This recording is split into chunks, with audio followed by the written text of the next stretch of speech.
Faahfaahin dheeraad ah ayaa ka soo baxaysa dagaal culus oo xalay saqdi dhexe ka bilowday magaalada Balad Xaawo ee gobolka Gedo. Dagaalku waxa uu dhaxeeyay ciidamada dowladda federaalka ee Soomaaliya ku sugan gobolka Gedo iyo ciidamo ka tirsan kuwa Jubbaland. Laakiin dowladda federaalka ee Soomaaliya ay sheegtay inay ka dambeysay ayna tahay jamhad ay soo abaabushay Kenya. Inta la xaqiijiyay in ka badan 10 ruux ayaa ku geeriyootay dagaalkaas oo socday ku dhawaad 4 saacadood in ka badan.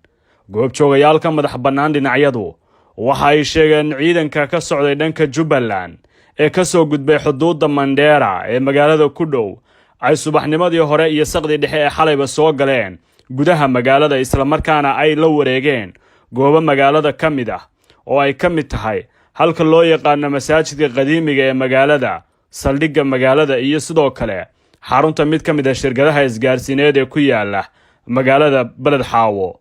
goobjoogayaalka madax bannaan dhinacyadu waxay kaloo xaqiijiyeen in la qabtay ilaa iyo hadda qaar badan oo ka mid ah ciidankii weerarka soo qaaday, kuwaasoo ciidamada dowladda federaalka ee Soomaaliya hadda ay gacanta ku hayaan. goobjoogo ku sugan magaalada ayaa nooga warramay marxaladihii u dambeeyay iyo xaaladda ka taagan magaalada isagoo xilligaasi ku sugnaa afaafka hore ee saldhigga magaalada oo ay subaxnimadii hore saaka sawirra ku galeen qaar ka tirsan ciidanka soo duulay ee magaalada xalay soo galay.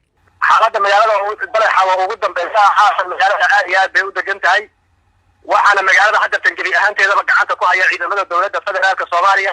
dagaal haka hadda ka bacdi bilowday haatan dhow ayuu soo gabagaboobay, inkastoo weli ciidamada daraawiishta Jubbaland ka tirsan oo lagu yaasay ilaa 7 askari ay sidaba ka hormuud halka hadda tanaasulka dowladda ay ku khasaaraha dagaalkaas ka dhashay ilaa hadda maxaa laga hayaa wax wara? khasaaraha dagaalka ka dhashay ilaa hadda waxa wax wara ka haynaa isbitaalka degmada ee Khaliil Maran ay ku sugaylay 23 dhaawac oo dad ilaa 4 dhimasho shicib ah.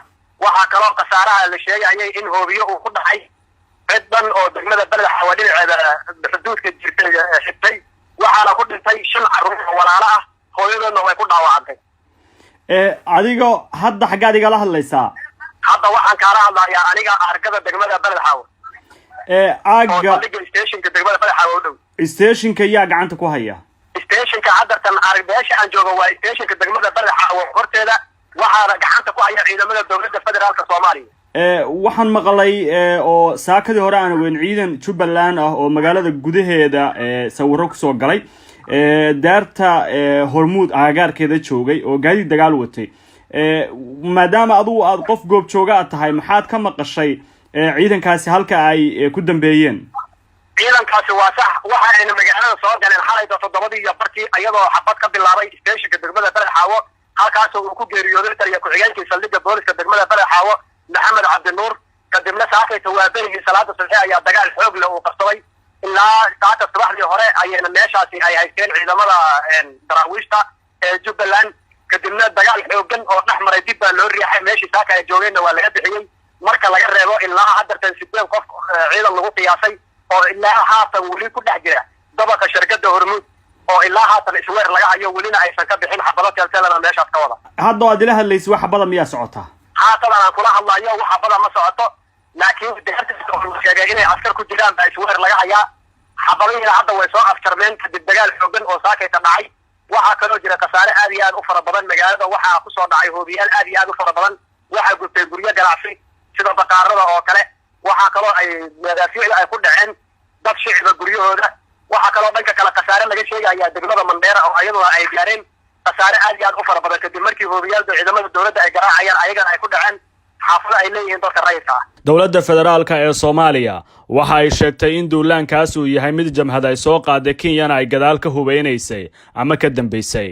kol hore waxaan caddaynay in Kenya ay doonayso in Balad Xaawo ka hor doorashada 8 February loo qorshaysnaa in la qabto laguna celiyo gacanta Jubbaland. dad badan ayaana xilligaasi muujinaya walwalka laga qabi karo howlgal military oo Kenya ay qayb ka tahay. Jubbaland iyo dowladda federaalka ee Soomaaliya ayaa isku haya xaaladda gobolka Gedo, waxaana ay qayb ka tahay caqabadaha waaweyn ee hadda hor yaalla arrimaha doorashooyinka ee dowladda federaalka ee Soomaaliya iyo dowlad goboleedyada qaarkood u dhaxaysa.